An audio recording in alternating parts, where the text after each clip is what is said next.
Let's look at three positions where the Vikings could double dip at in the 2023 NFL Draft.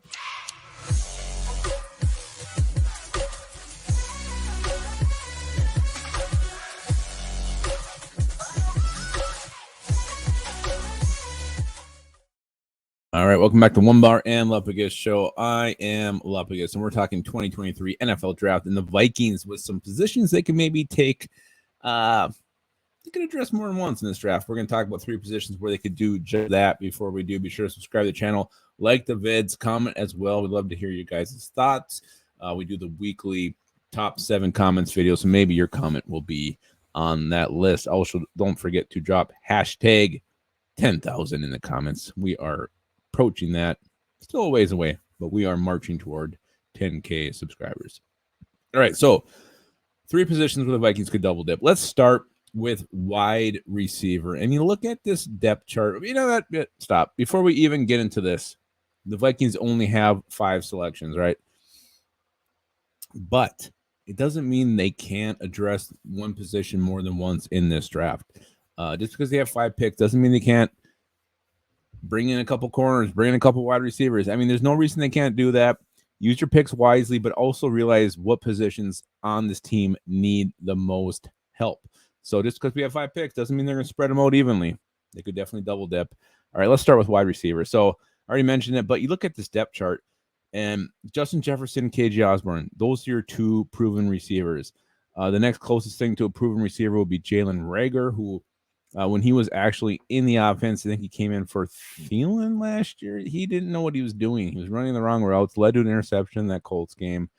Jalen Reagor, I don't know. I'm not sure he makes a team this year. Just a guy who just cannot figure out when it comes to offense. Jalen Naylor, the other guy behind him, he's a rookie. I mean, he was a rookie last year, played in a couple games. Pretty much can be a rookie in 2023 as well. So not great top 4. Look beyond those. You got Brandon Paul, who's basically a glorified special teamer. Yeah, he had some receiving history, a couple years ago with the Rams, but he was basically a special teamer last year with the Rams. Blake Prohl on the depth chart, he can't stay healthy. Trishan Jackson, another guy who's just simply unproven. So you need more than just one guy here. So you look at pick 23. Whether it's a Quentin Johnston, a Jordan Addison, a Zay Flowers, those are probably the guys who are going to be there. One of those guys are likely to be there. Maybe they go that route. And later in the draft, maybe you get an Andre Yoshivas. Maybe you go with a Trey Palmer. Maybe you go way deep and get my boy Shaquan Davis late in this thing. It makes sense because you need to have more talent here. You need to have some upside. You need to have some high-level guy who can come in and, because if Justin Jefferson goes down, KJ Osborne and TJ Hawkinson are your 2 primary receiving targets. Everything after that is so sketchy. So if they go double dip at wide receiver, don't be surprised. And actually be thankful and be excited if they do, because that would be a very smart move by the Minnesota Vikings. Let's go to another position. Let's go to cornerback. This cornerback depth is very horrifying. You got Byron Murphy, who they brought in, which is a good move. He can play inside or out, but right now he's got to play outside because there's no one else who's going to do it. He can man up on the number 1 receiver, lock him down, so that's good. But then you got the other side crossing him, Caleb Evans, basically a rookie again. He played in a couple games last year, had some concussion issues, couldn't stay on the field. Andrew Booth Jr., hard time staying healthy, basically coming in pretty damn raw as well. And then behind those guys, Kalen Barnes, Tay Gowan, not good depth at all. If you bring in 2 rookies, that's fine. Again, you could pick 23. Deontay Banks is a name that won't go away as much as I'd like it to. Emmanuel Forbes is a name that's been floating around there. Cam Smith. I mean, you'd hope for Joey Porter. You hope for Devin Witherspoon. You hope for Christian Gonzalez to fall to you there. Don't know if any of those scenarios are likely. But then later in the draft, round 3, Kyu Blue Kelly could be an option. Garrett Williams is a guy who seems to be around those mid-round. And even later, like a Carrington Valentine, a Corey Trice. There's guys you can bring in early in the draft, mid-draft, late draft. Pretty good cornerback group this year.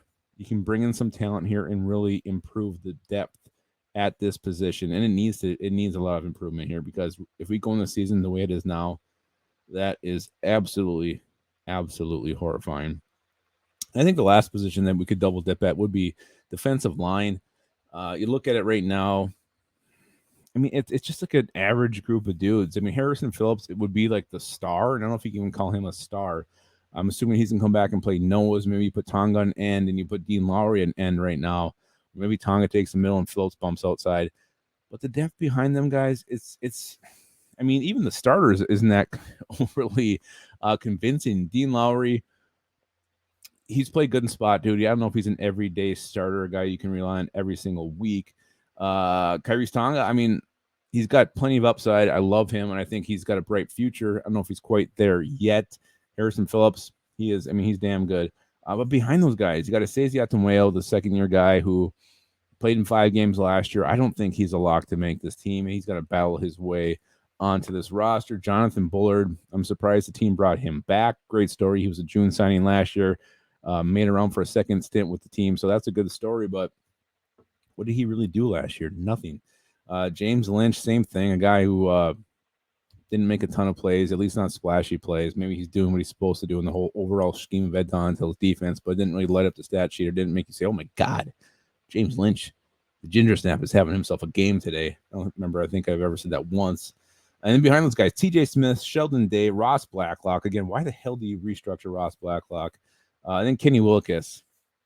Kenny Willekes. We love Kenny Willekes. We're not going to say anything bad about Kenny because we're all rooting for Kenny. But there's just no star here. There's no, a guy, an offense. I'm like, oh my God, we got to stop this guy. We got to knock this guy out, neutralize him so we can run our offense. There's not that player on this defensive line at all. So you look at round 1, Kalijah Cansey would be the guy.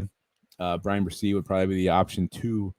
And then beyond that, I mean, round 3, I mean, you'd love to see a Keanu Benton from Wisconsin fall there. Down the road, there's some other guys. Maro Jomo from Texas. Kendrick Coburn can flesh out some depth. So there's options. Carl Brooks is a guy the Vikings seem to be high on. They brought him in for a top 30 visit. But to go early and to go late at this position makes a lot of sense. This overall position here needs an infusion of talent. I'm just not very impressed with it right now, top to bottom. So as far as double dipping, those are the 3 positions. I think the Vikings are going to actually take more than one prospect in during this draft, even though they only have 5 picks. Yes, Kwesi's probably going to move down the board. He did it last year just with every single pick. I don't think he picked at one original spot. So expect him to get some extra picks. But wide receiver, cornerback, D-line, those are the 3 biggest need positions on the Vikings. And if they use more than one pick at them, do not be surprised. Let me know. Is there any other position you'd like to see the Vikings double dip at? Drop it in the comments. And don't you dare forget to keep your skull in your hole.